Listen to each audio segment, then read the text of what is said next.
Namaste. Welcome to another episode of six-part series of China's food security dilemma. And in this video, we'll discuss one of these points.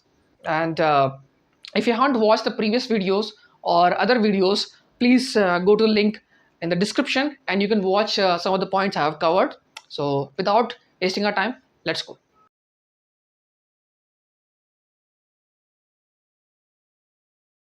The next point is very important, and this is something which we in India can all relate. It's the perception about farming. It's also about reduction in farmers' income and also the efforts by every government to improve rural revitalization because the world is getting urbanized. It means the youngsters from villages are moving to urban centers in terms of better livelihood, in terms of better opportunities, in terms of higher income compared to what they used to in villages. And the perception being built about farming is that it's not really a noble profession. It's people who have to work very hard. So, and I think if you live in India, you will see many Bollywood movies present farmers as some sort of very negative ways. That farmers are always in the on the weaker side of society. Well, it's not necessarily be true. It's not necessarily always be true, but farming needs to be provided this perception of a noble profession. It has to be respected. So I think this is what happening. Youngsters are finding the profession is no longer suitable. It's not fulfilling their aspirations or moving in income ladder. So they are moving to urban centers, which is creating a kind of a labor crisis. It's a perception labor crisis that in villages there are only old people remain to do farming. Youngsters all start to move, or they are in the process of move, or they just don't want to come to villages if somebody has already moved to urban centers. And considering China's population is aging, and I think it's a well-studied phenomena, China's population is aging. Uh, there will be less and less people in the future to do farming in the land available. You see, we in the first point saw the land scarcity, arable land scarcity of China. But what about the land they already have? If they are keep going to have old people in farming, then it's going to affect their productivity. An old person cannot work like more hours, or it has always have problems. Youngsters need to take place, and the aging population of China is going to create much more problem. And the Chinese People's Party is aware of this perception. And uh, and one more problem is this related industries. It's not just farming. So if somebody moves from village to urban centers, then the related industries like if you have to take the grown up vegetables from farm fields to nearby market, or you have to irrigate the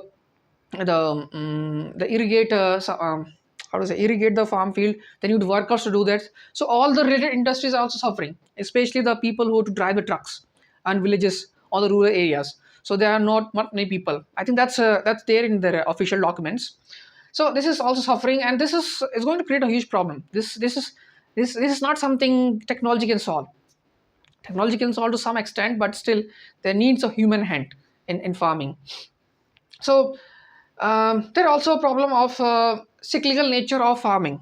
Now, when I say cyclical nature, it happens because of single farm household owner. Like there are families who own single farm and they grow one type of let's say a crop, and they sell it to markets. And it's cyclical nature because again, the people may prefer something, and they prefer something, and they are not going to buy what you are growing up. So you have that farmer may undercome a loss, and he may come under loss.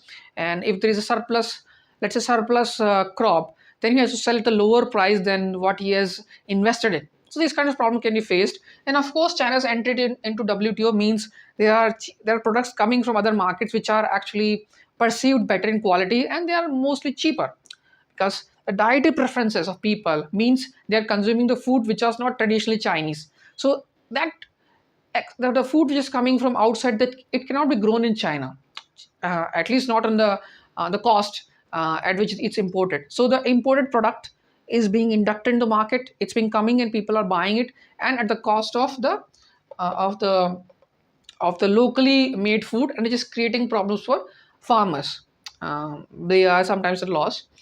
And So this is the problems we are facing, and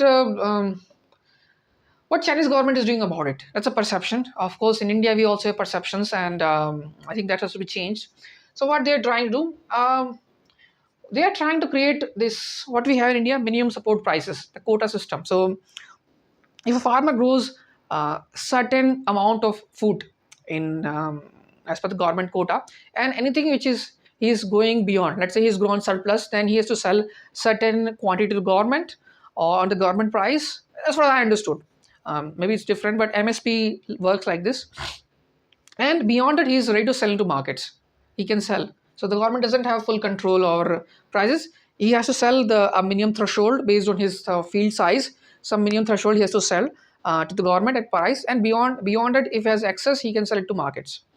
And of course, the cyclical nature of the farming requires this farmers can be at loss. So government is insurance to increase the premium, the insurance, and they're also helping the farmers. They're also helping the farmers in and providing them better data about insects, about weather patterns, about what kind of the crop needs to be grown, what kind of seeds needs to be used, how much pesticide needs to be used, where to sell. So they're creating all sorts of technological innovations for making life easier for farmers so that his income can be grown. So that's they're trying to increase the farmer's income, and they are providing the courses on artificial intelligence in return of farmers growing what the government is suggesting. Like I said, that government has designated certain areas to grow only one type of crop, and and the government is helping those farmers with all sorts of technology or innovations to grow that kind of crop and making it higher yield. And of course they are trying to increase the farmers income and by reducing certain taxes. The China used to had agriculture tax, but it's gone. And I think they are trying also to reduce the cost by, like in India we have subsidies for farmers, and I think China has already tried, or maybe they are in the process, or I don't have much information, but I think they're trying something like India has subsidies for farmers now. And also what they're trying to do is the perception of youngsters moving to urban centers. They are trying to create cities near farmlands so that youngsters don't have to move to far away urban centers. So they are creating urban centers near those arable lands, so that youngsters feel city like atmosphere near to their farm fields, so they don't migrate to different urban centers, and the labor pool stays at that place. And they're also trying to provide better facilities in a village. Now the perception is always that urban centers always going to have a better healthcare facilities, better transportation, better education, and also better facilities urban centers might have. So rural people feel that they are left out or they don't have access to good facilities, and Chinese government is trying to mitigate. So they are improving the healthcare access to those people who stayed in the villages, or old people, or the people who are staying in the villages, and they are trying to increase the connectivity, and doing everything which make it easier for farmers to feel that they are not at loss by staying in a village, or the youngsters. And they are also launched program of grow your own food. So they are trying to popularize growing your own food, creating a connect with the land of youngsters, and they are publicizing stories of those youth people who are moved into villages, and they are growing their own food, and through social media, through media, and all sort of newsletters, they are trying to publicize the idea of how is it cool to be at the village, how is it cool to grow your own food, and how to make it a like a noble profession or respected profession. So trying everything to change the public's perception. Will it work? I don't know.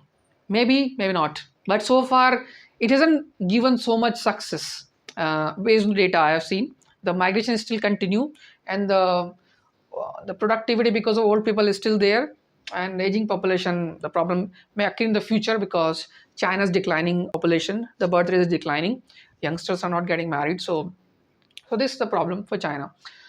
And the last, which we'll discuss in geopolitical landscape also, the topic, the land lease and the foreign labor. So labor. So China is trying to lease the land of different countries to grow the food for their own population. And I think I didn't find any information, but many developed countries use foreign labor for, let's say, temporary workers to bring people from other countries to pluck the flowers, to pluck the vegetables, and they stay for 6 or 8 months, and then they go back to the home country. It's being very much used in Korea, South Korea, sorry, South Korea. I think in Japan, in European nations also, and in America also, where people from other countries come on temporary basis, agriculture workers. So I think China might be thinking in that direction, but I haven't found any more information. But they may think about it if the problem persists of youngsters not moving or the lack of labor pool to in the farming. So and they are land lease. Now let's talk about India.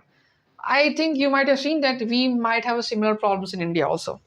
We have similar problems in India that agriculture provides income to, sorry, not income, agriculture provides employment to a large population of the country, and the income of agriculturist or the farmer hasn't increased much, which is making a lot of youngsters not to choose this profession. So they are trying to move to different field altogether. And and as far as I know, so far is it hasn't created problems. The only problem it creates is when a farmer has to hire workers for a busy season, for cultivating the crop, or cutting the harvesting the crop. So they have to hire workers, and if workers are not willing to go, they have to bring it from somewhere far away. And fortunately in India we have a available labor pool, but it's only going to cost a lot the farmers. So the government has to think about increasing farmers income, less taxes, and all the things Chinese government is doing. And um, and I don't think we need a land lease or foreign labor. We have sufficient labor in India, and we have sufficient land, arable land. We just need a better management.